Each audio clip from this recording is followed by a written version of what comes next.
Telly Morris is the head of business improvement with Stanbic Bank Ghana. Over the years, he has built a formidable reputation in the field of project management and has earned enviable accolades and laurels over the past couple of years. In a space of less than 1 year, he was able to save his institution about 20% of operational costs, among other notable achievements. Join me as we unravel this brilliant mind, probing who he is as a person, how he operates professionally, and how he has arrived at his current position. You've been in process improvement with your current outfit for close to 10 years. Yeah. Tell us about process improvement. What is this about? Okay, so process improvement simply stems on the logic that every single thing that you do, there's a probability that you can actually improve it. So whether you are dealing with people, whether you're dealing with processes, whether you're dealing with systems, the whole idea is if you revisit what you've looked at, even if it's over a span of a month or two, something must have changed. Something would have changed. Your client needs would have changed. So the whole idea is to go back to it, revisit it, and see if there are any areas where, in layman's terms, you can remove waste to better improve and create more efficiency. So it's basically like project management. It's a piece of it, but more focused on the fact that you are looking at service delivery in the end. If you were to take mandates like how McDonald's or Burger King would say, in 2 minutes, I'll deliver something to you. That is banked on the fact that they understand their whole value chain. And they understand that it's not you coming in with the project manager who is coming to make sure somebody has to do something. You need to make sure that your systems are operating at a level where every single person in the value chain understands their input and understands the overall impact to the client. So you can deliver on your promise. Exactly. Okay. On your promise, always and every time. So why is it important for the sustainability of any enterprise or entity? I would say market share, profitability. It's tons of areas where you can look at, but you would say on the most basic level that the thing that anybody looks into when they are setting out to put together an organization or to put together a company or to put together an art is either appreciation or money. Bottom line, money.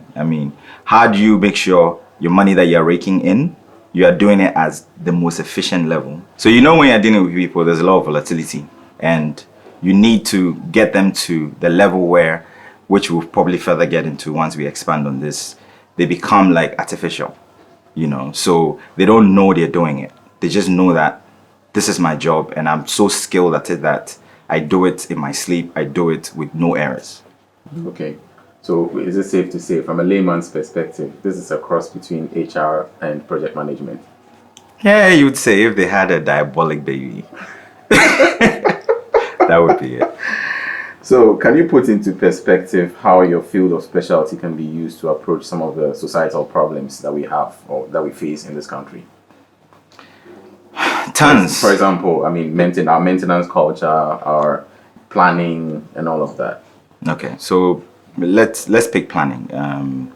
We, as you would know, I started off in tech with a bit of background in civil before reaching out to project management. We're planning, if we were to look at even how we situate locations, how we situate like hospitals, certain organizations, our town in general, we are not looking at the efficiency to even make, say, an event that is actually an accident. You should even be looking at proximities of hospitals to where the localities and stuff are. We are now putting highways in places that were engineered initially to be serving as a mass conduit for trucks, So if you now pick every single aspect of business process improvement, you are actually not just looking at just driving efficiency. You're looking at how it impacts the society, the economics of it. That if an ambulance needs to get to a location to save a life in 3 minutes, you should be planning your cities well. You should be planning your locations where you're putting your schools well. You should be planning where people are living. You shouldn't be having industries mixed with homes. There are also the reasons why these things are done. And the nice thing is in our culture, this is embedded. It's embedded in the villages.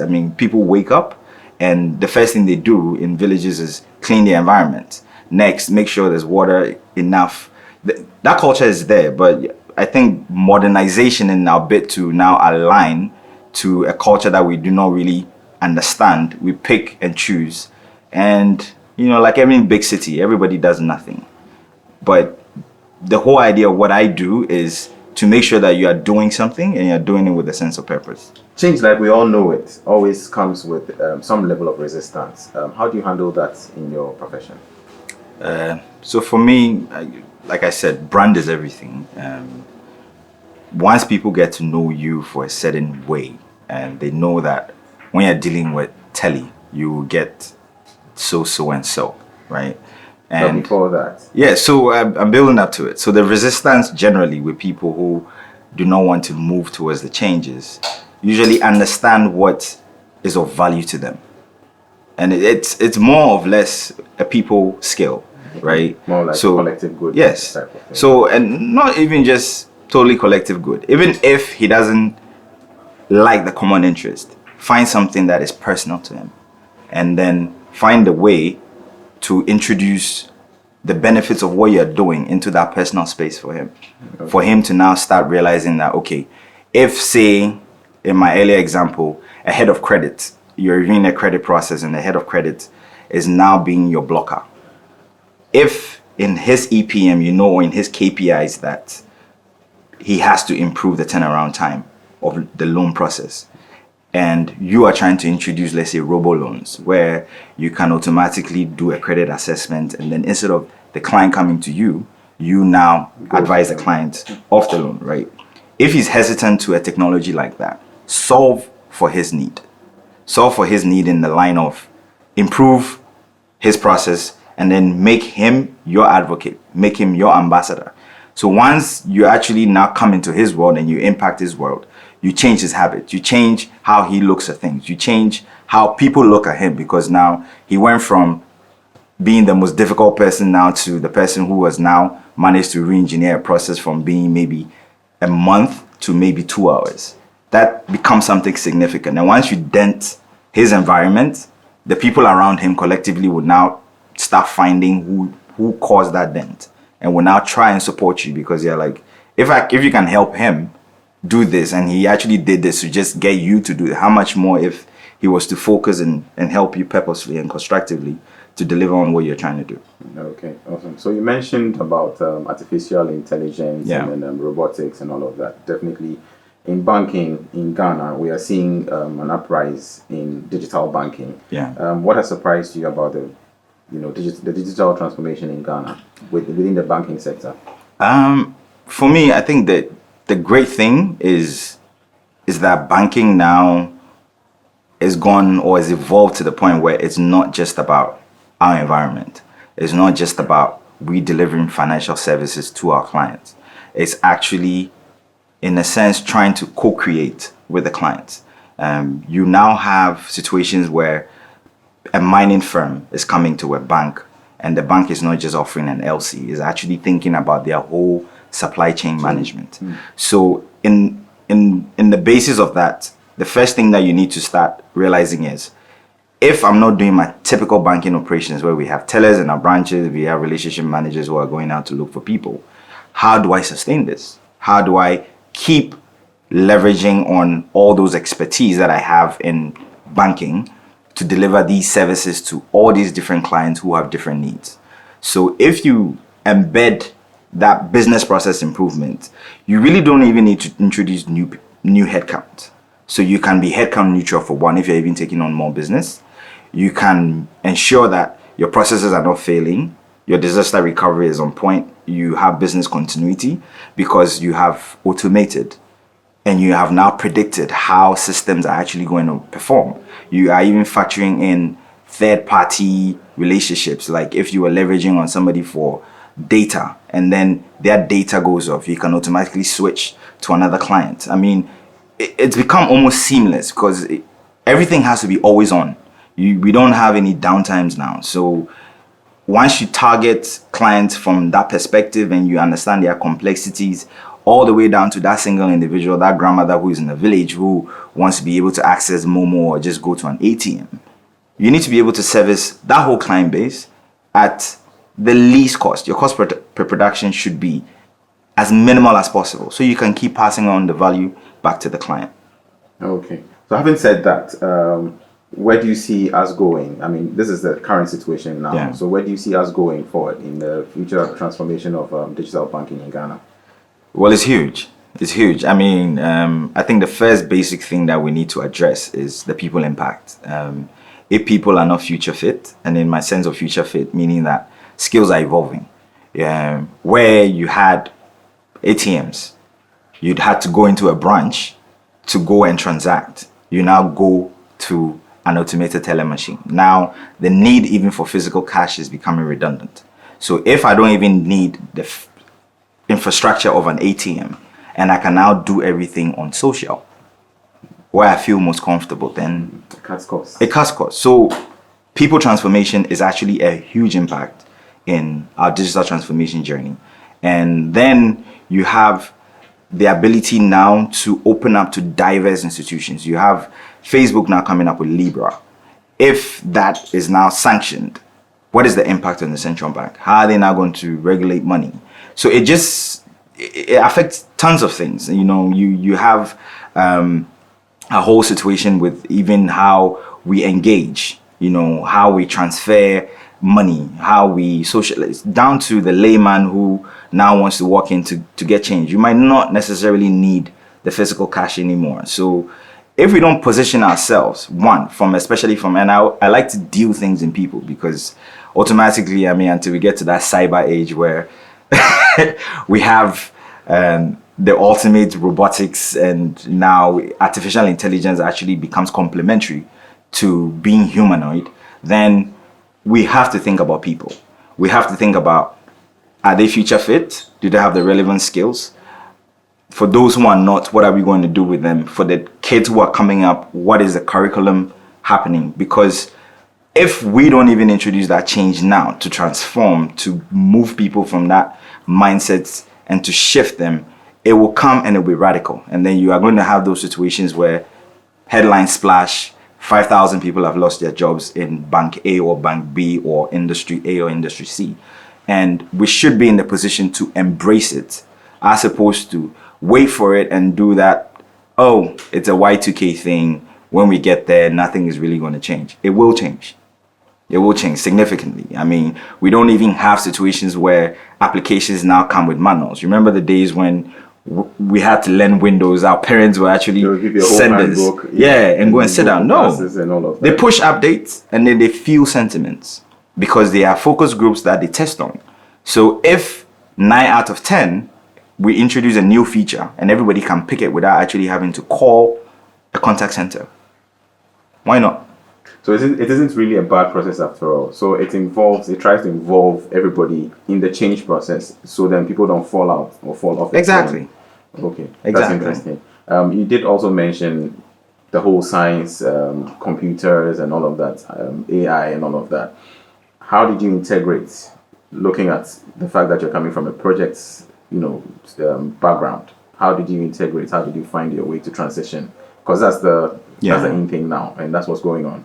So the basics of business process improvement is not just, in my mind, just process. I mean, look at the world around you. It's the general direction which everything is going. I mean, we are having tech going. SpaceX is trying to find out what is happening on the moon. I mean, it's no more an outlandish idea that we will probably go and live on the moon. It's not an outlandish idea that we could probably one day pay $1,000 to fly to the moon. So if all this is happening and it's a quantum shift in tech, if you don't evolve, you will become a dinosaur. I mean, we have the likes of Kodak. You don't want to be that. You seriously have to evolve. And if your grandmother today can use WhatsApp, you have no excuse, as somebody who is born in a generation where you are either a Gen Y or Gen Z, to say you are not digitally aligned, or to say you did not want to keep improving. So my personal agenda, as always, is always evolve. I mean, understand where the world is going, understand what is going to be relevant in the next decade, in the next 20 years, whatever. And then make sure that you have the relevant skills to make yourself relevant and unique, such that you become the alpha, you become the the one thing that everybody wants to come to. So by the time that anybody catches up to your speed, you're always ahead of the market.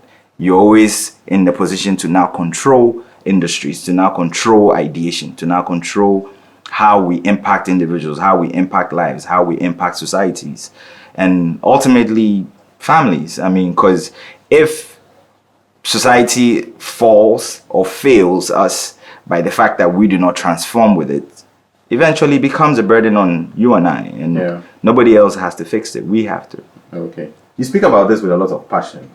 Personally, I know you started out as a science student, moved on to engineering, of course, which isn't too far-fetched. Yeah. What actually drove you into this part of project management? It's a slight shift. Yeah, funny enough, it was actually failure. Yeah, it was actually failure. So originally I planned to be an architect, but then I was lazy. So I said, 7 years, I'm going to miss my mates. People are not going to be around. So, what was the quickest, shortest cut? Civil engineering. So did the 4 years. Then I was like, half of the people who are civil engineers get employed because their family already is into that business. Then you had the school churning out 88, 90 students who were civil engineers when the job market could only probably take less than 8% of us. So I was failing horribly at being a family man. I was failing horribly at bringing enough income to take care of my mom. So I figured I had to evolve.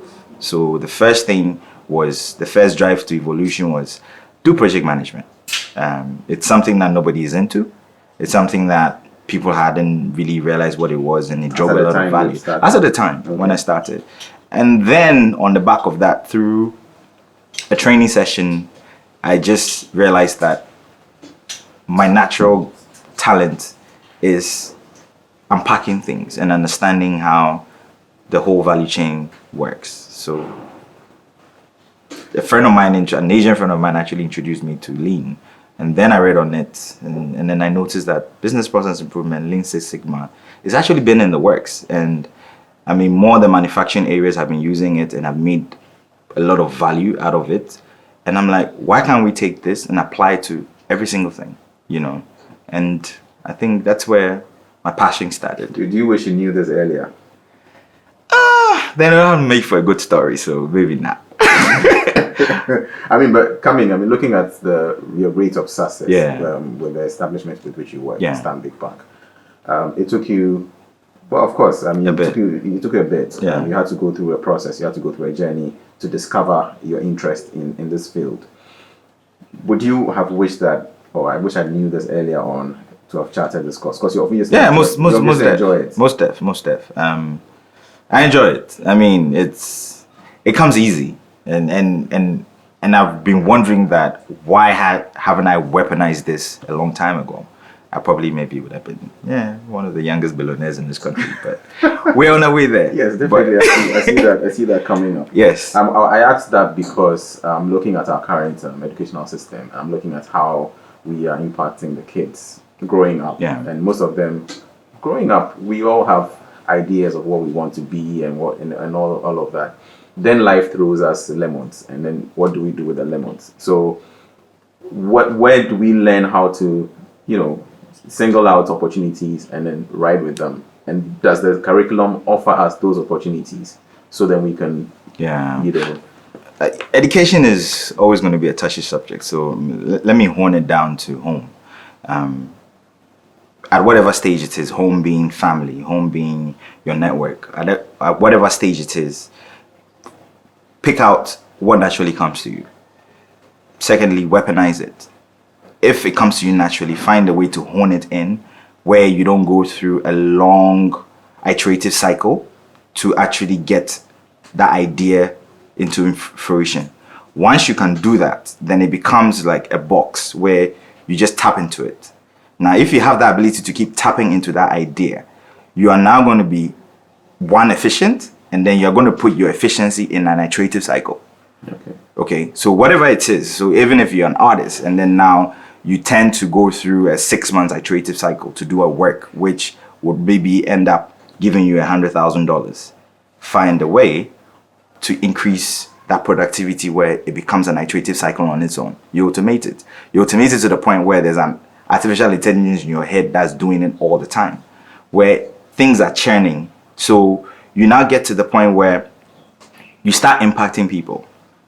People start impacting you. And instead of you now worrying about, let's say, the organization of our country as a whole, you are now worrying about families and communities. If we start impacting people at such a granular level, I think overall we'll now start having better leaders, because the leaders will now be coming out from parents who are mentoring kids to now hone in their skills on a very iterative cycle, where we know that, okay, our downtimes are even in less than 2 or 3%, on the basis that if the kids can have that and constructively they can collaborate, where it's through fun, it's through this. When they get into uni and they get into life and they start taking on jobs, they're going to bring this same set of skills out there, and it will be much easier than tackling it from where everybody tends to be, which is a politician, which is I come in and I have a mandate and I say that, oh, in 5 years we're going to have Ghana being clean. Ghana being clean is a cultural issue. If we want to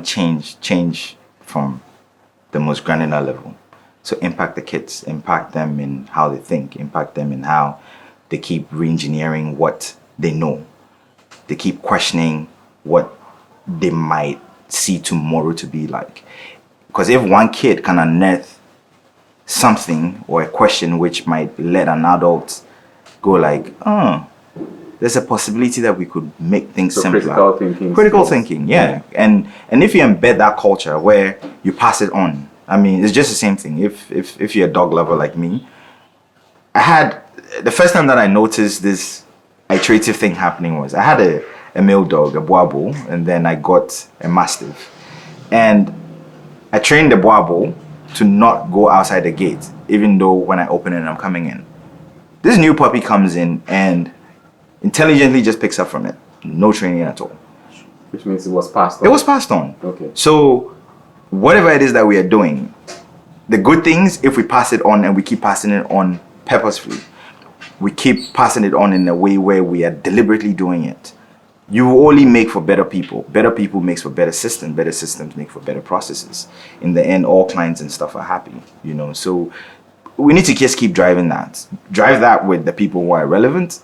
And then you now have a society which is close to where I would love to live, like Sweden, where the society on its own is ahead, because the people worry about the future. They worry about us. Why do we have global warming? The Swedish are worried about us as a continent. They're not just worried about their own little pockets. I mean, but you take it to Ghana, people do not even see beyond their horizon.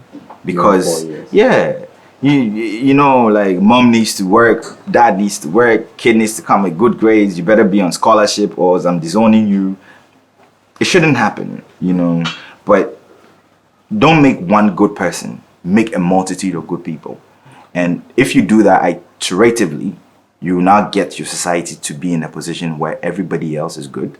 Even the worst off in your country is so good that other people now want to emulate, want to come to you, want to give you their natural resources. People want to tap into that energy.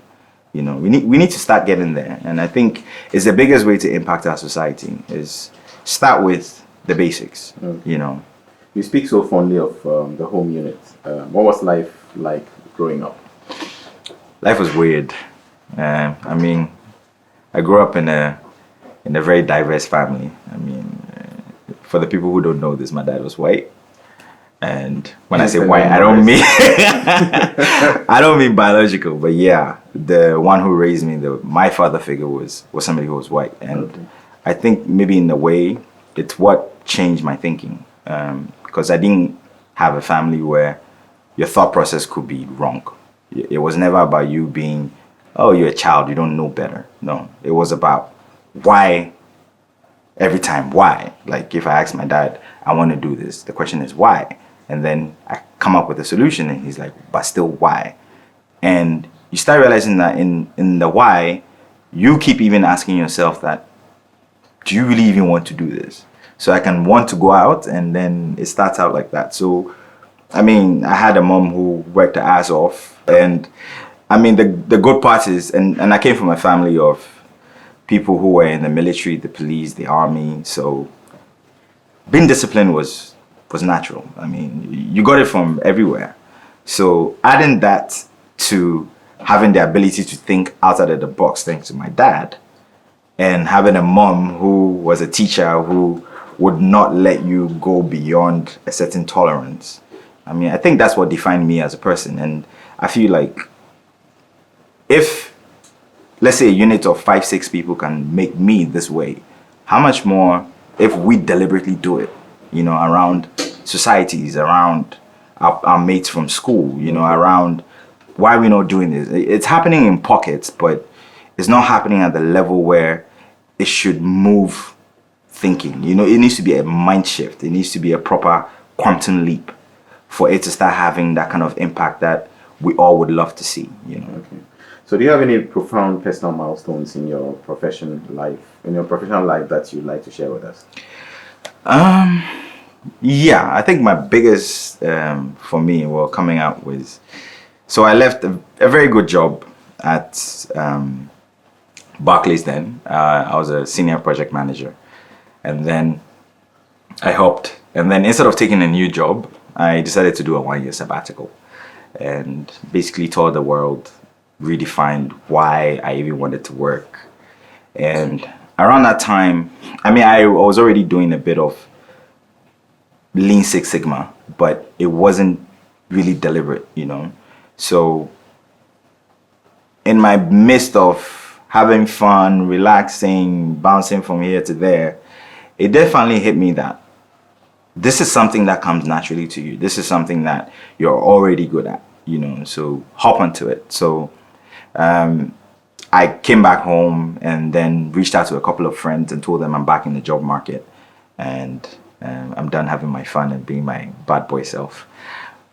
And thankfully, I got an offer from Stanbic, but the offer came with a mandate. So the mandate was, you're asking for a lot of money for the job that you're coming to do. So we need to hold you to it. And the first thing was they were dealing with a lot of operational expense because certain things hadn't been fine-tuned. You know, certain things hadn't been driven to the perspective of where we could start seeing certain benefits. So I was to bring in 10% savings in our operational expense by year end.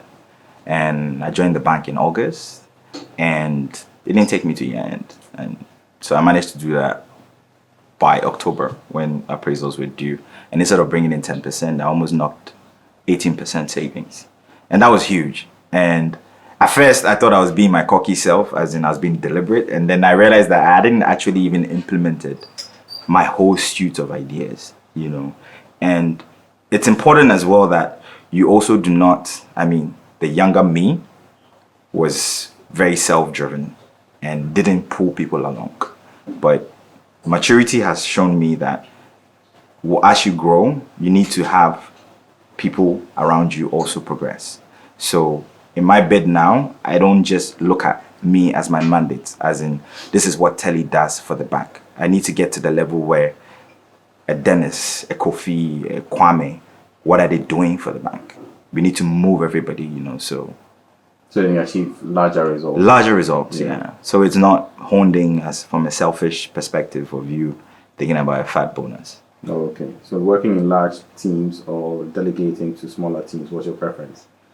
I love teams. I like teams because of the dynamics. I love teams because I get to sometimes be the puppet master and drive people in a direction where they don't even realize they're even going.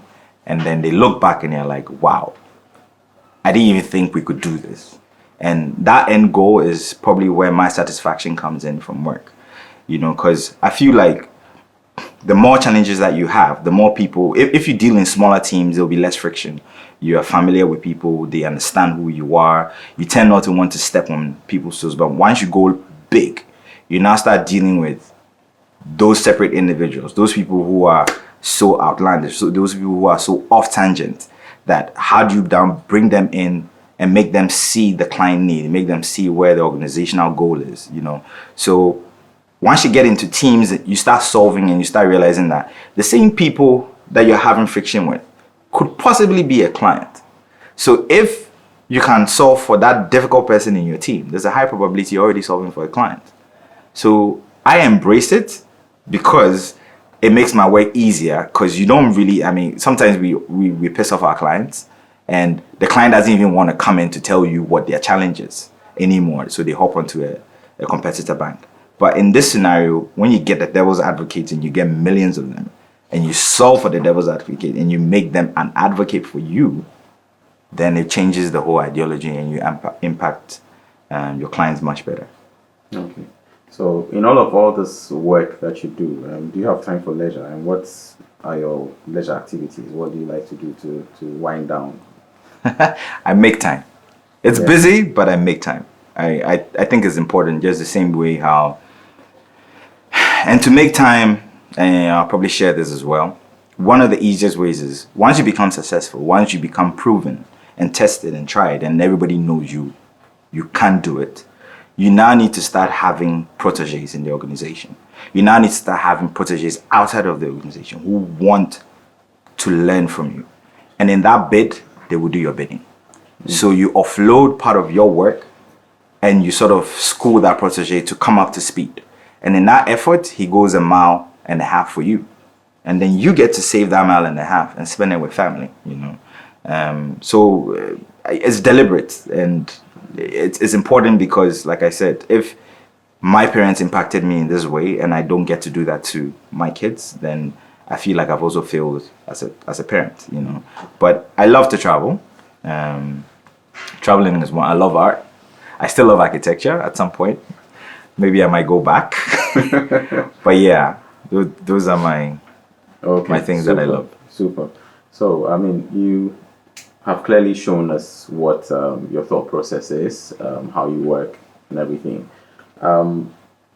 If you were to take a sector in this country, a ministry, we all have an idea of how these ministries work. If you were to take a particular sector in this country and transform it, which one would that be and why? I'll probably say transportation. Why? The obvious. You need to be able to connect goods and services to people, you know. And we waste too much energy in traffic, too much effort in traffic. We're not productive as a country just because of our transportation issues.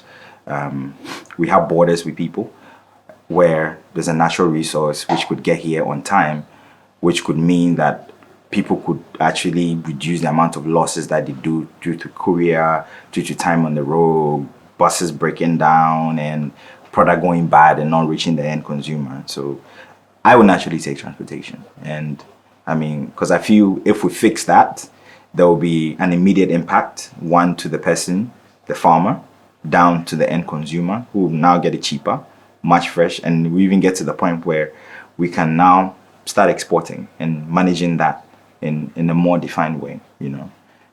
So I think transportation for me would definitely be huge. Okay, so we have our transport minister already in the mix.